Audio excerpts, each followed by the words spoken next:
Hello， 大家好，我是 Jocelyn 今天的这期视频呢是跟英语还有英语学习有关的视频，所以将是一个英语视频。Yeah, I hope it's not too weird. I just got my IELTS test score like yesterday, so I got pretty decent scores in both reading and listening tasks. I got a 9 in reading, which is a big surprise to me myself as well. It must have something to do with the fact that I've been reading so much more frequently than I used to in 2020. So I finished like 10 books in the past 9 months in English, which is not that many, I know. And personally, it has already been a really big improvement, and as the score has shown, well, it worked. So I thought, why not, make a video about how I improved my reading skills in English in the past few months, and share with you guys how I normally read and what I've been reading, what's my recommendation if you want to read like an English novel or something. But the thing is, it's all from my personal experience. I'm not good at studying whatsoever. So it's like my personal recommendation and sharing of experience. Don't take this as like a lecture or anything. So first of all, let me give you like some background information. I've never been like a book person, but I did read some of the books that I like when I was in high school. I read Harry Potter, all 7 of them in English when I was like 17. And I read The Fault in Our Stars, Pride and Prejudice, Flipped, and then the Twilight Saga. So those were for teenagers kind of, and I was a teenager, so I love those books. So basically that was like my first experience with reading English, but it wasn't very academic, and I wasn't thinking after reading. It was just sort of a kill time and entertainment for me. But when I went to college, I sort of just stopped. I don't remember reading like at all when I was in college. Like there is not much of a academic atmosphere in our college, so basically I just stopped. But it was last year when I realized that I probably want to get like a further education in an English speaking country, so it was kind of important or essential for me to improve my reading skills so I can understand the author or get information more quickly and more thoroughly. So I decided that I want to practice by reading things that I actually like. I don't force myself to read books, especially non-fictional books about art, history, or just random essays. I got sleepy. I love a good story. I love a good novel. So that's what I've been reading for the past year. And secondly, I want to talk about how I read. I got asked this a lot because I've been using like my iPad and my laptop a lot in my vlogs. I've been reading on my iPad Pro because it has like a bigger screen, so I can do like a split screen function where I can put the iBooks app on the one side and my digital notebook on the other. But the thing is, the device doesn't matter. You can read whatever you want. Just have like a paperback book and that would work perfectly well. I used to read with a Kindle and a notebook. That works too. The thing about reading in English is that if you are not that confident with your vocabulary or you're just new into reading in English, then you should probably get electronic device, because if you're reading in paper and there are a lot of words that you don't understand, it's not possible for you to have like a dictionary or your phone with you like the entire time, and you're searching the words and it's gonna take a long time, and the whole process of reading is just not pleasant. So you probably would stop reading. You have to make the process of reading very enjoyable so that you can persevere. And learning a language is definitely something that takes time. I will not lie, like reading on iPad definitely is more fun than reading with a book. But like in the past year, I do most of my reading on the subway. Every day I would spend more than 2 hours on subways, so I would have to read something. So it's just easier to take like a small paperback book with you instead of a huge iPad. So now I just want to talk to you guys about what I have been reading this year. So first of all is this book that I finished in August.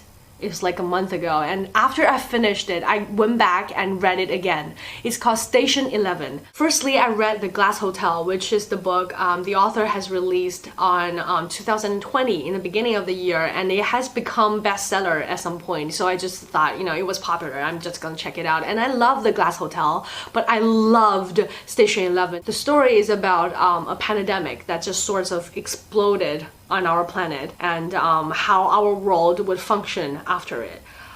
It sounds pretty familiar to what we're going through right now, right? But the book was actually published in 2014. So I saw a lot of people on the internet went back to that book because of COVID-19. But obviously, the virus was mentioned in the book was actually like 200 or 300 times more dangerous than coronavirus. But this book still makes you think like so much how we are totally relying our lives on electricity, tap water, internet, and modern transportation, but with only 1% of the population left on earth, that all of that was just not possible. There's no time to think about superficial thoughts. It's just life and death. It's just about food and clean water. But this book is not like a science fiction. It's not that. It's very realistic. It's just really our world after a huge pandemic. But this book, by all means, is not dark. It's about warmth. It's about love, about family, and it also makes you think that in a world where people are fighting for food, fighting for weapon and shelter, does music, theater, does art still matter? And it's also a question that after 20 years of no electricity, no modern technology, is it possible that human can still build a civilization that is just as big? And the timeline of the story is very fun. Also, it's not just about one person, like I mentioned. It's about, I don't know, like 30 people influenced by this thing. And from all their views, you see how the world is becoming and how the pandemic is moving throughout the world. The way of storytelling is very similar in The Glass Hotel, but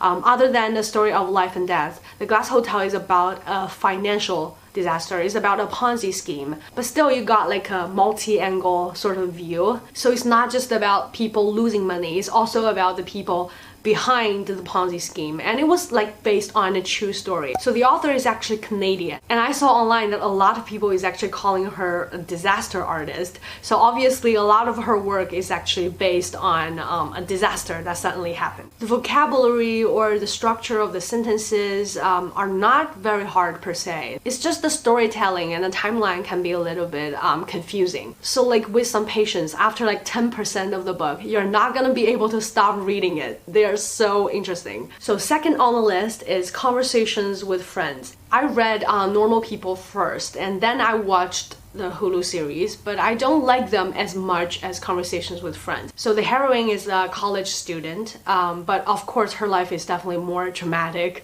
more interesting than mine.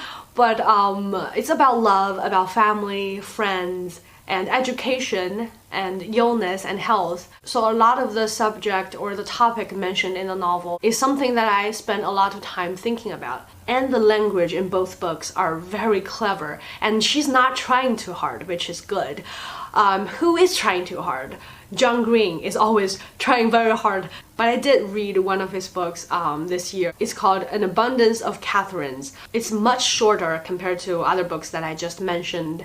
It's about teenager, obviously, high school students especially, and it's about how, well, like in all John Green's books, it's about young people with a friend, maybe, get on a journey, then meet someone they love. And the next one is All My Puny Sorrows. It's not about teenage life, about young people anymore. The heroine is actually a middle-aged woman divorced with 2 kids, I think. And it's about how she helped her suicidal sister to gain health. And it made me feel so depressed because I have a sister. So the connection between the heroine and her sister somehow reminds me how much I love my sister. Her sister is being suicidal, but at the same time a piano genius. It's just very sad to know that somebody with so many talent, with so many gifts, being so ingenious, can be in want of death like all the time. And the language in it is just so much more beautiful than the other novels, and the author is like very good at figurative speaking. You would find in the book that all emotions or feelings are actually materialized and you just feel them better. That's why I feel depressed, I guess. And to be honest, this book can be a little more challenging, a little more difficult. And then it's a novel called Exhalation. There are 10 short stories in the book, but they're all science fiction. So it takes a huge amount of imagination to actually make up the space and time of the whole story. And I remember reading the story that is called Exhalation twice before I totally understand like how that planet works. I don't want to give you spoilers, but it is kind of hard to understand the physics of it all. And then it's the new Twilight book. It's called Midnight Sun. It was just released last month and it is so long and I can't stand it because there's like, for example, it's like one event happened and then like 4 pages after it, it's still describing how Edward is feeling about it. So I eventually turned to audiobook. I'm listening to it still. I'm not finished with it. So I'm probably gonna talk about that in like a different video about all the television series or talk shows, films, and podcasts that I love. Yeah, also audiobooks. Yeah.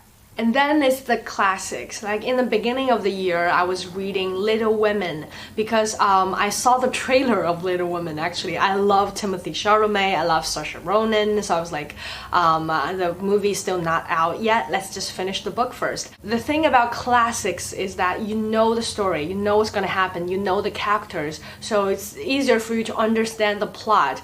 But because all classics were probably written like hundreds of years ago, so the vocabulary involved in the books are sometimes not words that we use very often in daily life or in reading tasks like IELTS. I'm not ashamed to admit that I'm not that into classic literature. I'm into popular culture and I'm proud of it. Yeah, I think I covered all the books that I read so far in 2020 and I'm still trying to raise my speed. I haven't been reading for the past few weeks. I'm currently reading A Little Life. I haven't finished it yet, so I probably won't give you any useful opinion, but I love it. A Little Life is very popular too. Yeah, so basically this covers everything that I want to talk about in this video. I am simply sharing my personal experience and hopefully will be useful for you. Like pretty soon I will make a video about how I improved my listening skills as well, and I will see you guys later in that video, I guess. Bye bye.